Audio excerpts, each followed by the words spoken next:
बिस्मिल्लाहिर्रहमानिर्रहीम। अस्सलामु अलैकुम। आज मैं बयान करूँगा कि माह मुहर्रम में सबीलें लगाना जायज़ है। माह मुहर्रम आते ही सबीलें लगाई जाती हैं। वो दरअसल शैतान की सबील है। अल्लाह के सिवा किसी की भी सबील नहीं हो सकती। अल्लाह ताला ने दो सबीलें बताई हैं, जैसा कि सूरतुन निसा में अल्लाह ताला फरमाता है, जो लोग ईमान लाए हैं वो तो अल्लाह की राह में लड़ते हैं, और जो काफिर हैं वो तागूत की राह में लड़ते हैं। तो उन शैतान के दोस्तों से खूब लड़ो, यानी जंग करो। यकीनन शैतान की चाल कमज़ोर होती है। यानी ईमानदार अल्लाह की सबील में जहाद करते हैं, कताल करते हैं और कुर्बानी करते हैं, और जो काफिर हैं वो शैतान की सबील में मरते हैं। कुरान ने दो सबीलें बताई हैं। आपने अक्सर सुना होगा कि ये लोग कहते हैं, प्यासों ये सबील है शहीदों के नाम की। लेकिन मैं इनसे पूछता हूँ कि किस शहीद ने तुमको हुक्म दिया है? बहरहाल रसूल अल्लाह सल्लल्लाहु अलैहि वसल्लम के ज़माने में कई लोग शहीद हुए। किसी एक शहीद की भी सबील नहीं लगाई गई। जाके मौलवियों से पूछो।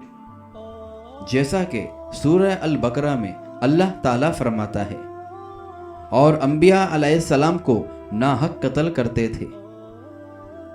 बहरहाल कई अंबिया कत्ल हुए, यानी शहीद कर दिए गए। क्या उनकी सबीलें लगाई गई? हज़रत उमर फारूक रज़ी अल्लाह ताला अन्हो शहीद किए गए। क्या उनकी सबील लगाई गई? उस्मान रज़ी अल्लाह ताला अन्हो शहीद किए गए। क्या उनकी सबील लगाई गई? यहाँ तक कि अली रज़ी अल्लाह ताला अन्हो को शहीद कर दिया गया। क्या उनकी सबील लगाई गई?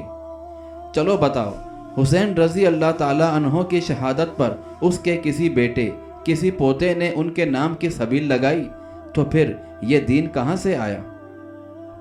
जैसा कि सही बुखारी और सही मुस्लिम की हदीस है, रसूल अल्लाह सल्लल्लाहु अलैहि वसल्लम ने इरशाद फरमाया, हमारे दीन के अंदर जिसने ऐसी बात निकाली जो उसमें पहले नहीं है, हमने उसके करने का कोई हुक्म नहीं दिया, हमने उस पर कोई अमल नहीं किया, तो वो मरदूद है, वो बातिल है। बहरहाल मेरे दोस्तों, ये वो चीज़ है जिसका इस्लाम के अंदर कोई वजूद नहीं है। तो जो चीज़ अल्लाह के लिए मखसूस है वो किसी मखसूस के लिए नहीं हो सकती। जैसा कि सूरह अल बकरा में अल्लाह ताला फरमाता है, मेरे रास्ते में खर्च करो।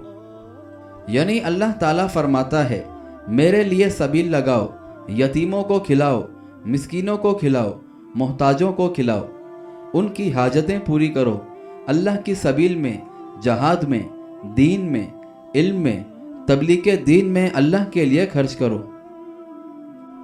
अब अगर तुम दूसरों का नाम लो तो ये तुमने अल्लाह के साथ शिर्क किया। और याद रखो, ये शिर्क ऐसा बड़ा गुनाह है जिसके मुकाबले में कोई और गुनाह है ही नहीं। बहरहाल आप भी इस शैतानी अमल से बचें और अपने अजीज़ो क़रीब को इस शैतानी अमल से बचाएं।